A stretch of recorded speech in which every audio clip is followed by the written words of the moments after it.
everyone, this is life coach Ishneet Sharma from Soul to Soul Talk with Ishneet, and I am connecting with you through Wellbeing by PBN. So today, keeping our relationship things strong, I am going to discuss a couple's relationship with their children. Relationship which we have with our children is a very sensitive relationship, especially when your children start growing elder, like they become teenagers. Most of the parents, especially the mothers, are very worried that my teenager does not talk to me nicely, my teenager is hiding the things from me, my teenager is not telling me what they are going through. What happens is that your teenager does not trust you. The relationship is not based out of trust and faith. That's the reason your teenager is probably not opening up with you. Now, how to transform that? How to improve this relationship? How to have a wonderful, wonderful relationship with your child? You will have to go to the level of your child. If your child is outgoing, if your child is outspoken, appreciate them.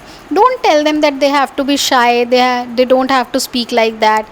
Also, one more thing which I often see, parents put a lot of restrictions on their children these days. They tell them that this is the time you have to watch the TV, this is the time. Instead of putting restrictions, why not guide them? Why not make them aware? Why not discuss with them? Creating awareness and discussing with them is completely different than imposing restrictions. When you impose a restriction on somebody, they don't like it. Think about your childhood. Did you like when your father used to restrict you from something? Did you never lie to your father? Of course you did. You lied a few times. You lied because you did not want to lie. You lied because they did not want to hear your truth.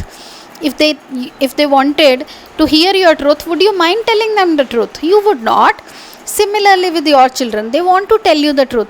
You should be open enough to accept their truth. You should be open enough to discuss the things with them. What happens when the child grows up? They have their own identity, and that identity can be completely different from yours. You might like them to become a doctor, and they might only like to sit idle. What is the harm in that? Let them sit idle. Tell them, guide them about the consequences, and give them the work of their choice. They will really appreciate if you will start understanding them. If a child likes cartoons, so what? Tomorrow he might become a cartoonist. Tomorrow he might become a playback for the cartoon shows. There are so many options these days. There are no limited careers. So why not encourage your child in whichever field he wants to go? Just be the best friend of your child. How will you become the best friend of your child?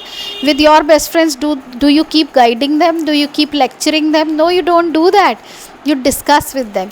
You tell them what you like about them. Then only your friendship sustains. Similarly with your children, tell them what you like and appreciate about them. Give them guidance, but don't force anything. Don't forcefully tell them that you must become this, you must do that. Don't push your desires on them. Don't tell them that you wanted to become an actor, so now you want to see your dream fulfilled when your child becomes an actor. This happens in our society. People who wanted to become a doctor and could not, they want now their children to become doctors. This is not fair with them. Whatever you could not achieve for your desires, it is not your children's responsibility to fulfill your dreams and desires. They have their own. Let them fulfill their own dreams and desires. You have to look after them like somebody who is nurturing them, who is caring for them. You must be having plants in your house. Do you have plants? Then you must be having somebody who looks after those plants. When you look after a plant, do you want and do you guide the plant? How much should be the length? What size should be the leaf? And what I every day thank God for giving me a beautiful daughter, and please do the same. You must appreciate. Think for one moment, if you don't have a child, what would be your life? It will be completely colorless. You will miss having a child. So please appreciate the children that you have and wonderfully nurture the relationship that you have with them. You are going to enjoy it. This is Ishneet Sharma, life coach, signing off from Wellbeing by PBN. And if you have any comment or query, please leave it in the comment box. I'll certainly answer it next time. Till then, take care. Have a wonderful day.